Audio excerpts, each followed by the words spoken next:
What do you do when your friend is getting married in New York or in Dubai, and she's someone you know on TV, and all your friends are going, but you don't have that money at that moment? Well, and everybody expects you to go, and if you don't, I mean, like that two-face wedding. You know what that two-face wedding? That two-face wedding was tension. You know, because everybody was there. Everybody, every single human being, you know, everybody. I love went. that you've even brought up this subject. I love that you've brought it What up. do you do? If I can't afford it, then I'm not going. Honestly, I'll tell you this. There are so many celebrity weddings that have happened, and Ashwa B is a big thing. Yes. You need to look like everybody. You need to have the uniform, so buy it.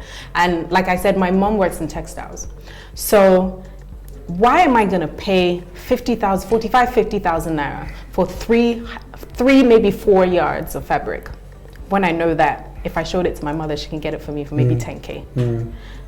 There was a particular wedding that happened where I didn't buy Ashwabi. I attended the wedding, I wore trad, I attended the wedding. I'm not gonna buy Ashwabi for somebody who I can't call at 2 a.m. in the morning and cry and say I need money. Right. So I got a lot of backlash for that. People were like, oh, but you know her, why didn't you buy it, blah, blah, blah. I said, my money is mine. You get real backlash for those things. Yes, it's weird. You do. I don't understand how somebody can call you on top of your own money and your own personality. Oh, is it because you can't afford it? Are they not paying you enough where you're working? I said, excuse me, man. I have better things. I love you.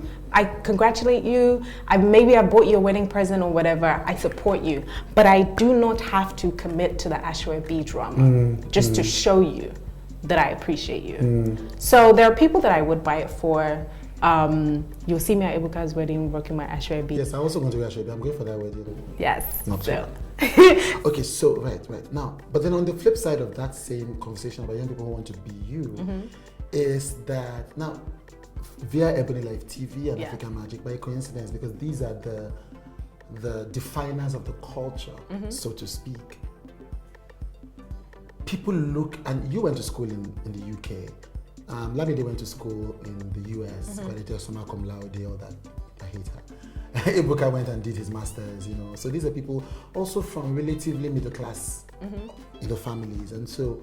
And so you look at TV, there's Echo, there is Dolapo Oni, you look at radio, there's Tools. Yeah. And these are people of a certain background. And that comes with a certain accent. And that comes with a certain afforded minimum lifestyle. And so young people are tension. They feel like, I've met a young person who said to me, why do you have an accent? This is not your accent. I have no problems with accent. Yeah. And I have no problems with you even acquiring an accent, but that doesn't come off well. And he says all my role models in television have an accent. And I thought, wow, this is such a profound admission, you know. How do you see that? When I first started, we used to get a lot of tweets and comments from people who would come at myself and Lamide, and they would say things like, Ebuka is the only real Nigerian, Ebuka is the only authentic, Zainab and Lamide, why are you putting on all of these accents? What is all of this about? And I used to go back at the people, and I've learned my lesson now, I don't do that anymore. And I used to be like, guys, I feel like in Nigeria, you've almost been polluted with things that aren't real to the point that you can't even tell when they're real.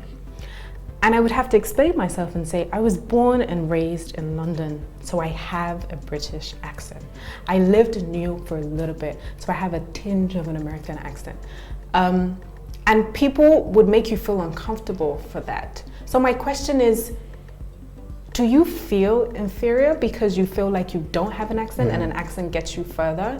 If you look at some of the other people on radio, Kayla doesn't have an accent and she does extremely well. Has something Mimi has a great show. Comes like from a Obama show. It's very sexy. It's like a Obama show sings song. You know, I love Kayla. Even on our station, Arit Opo, who does ER reports, is from Calabar, and a lot of people love her show.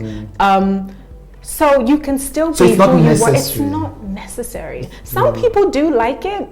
Some people will say, okay, we want somebody who's a little bit there's Uti on TV and there's Uti, you have OC, UKJ, you know, all of that. You have there are people who are who they are. Right. And you pick up things from your environment. So I can put on a Nigerian accent now that's better than maybe a couple of years ago. And as an actress, if you ask me if I have to play a Kenyan lady tomorrow, I can give you an accent. We need to take a break. We're still in conversation. My guest is Zainab Balogun. You know her on the spot on ALTV, but she's much more than that. And my name is Chude Jideonwo. I am from the land of freedom, the land of the setting sun.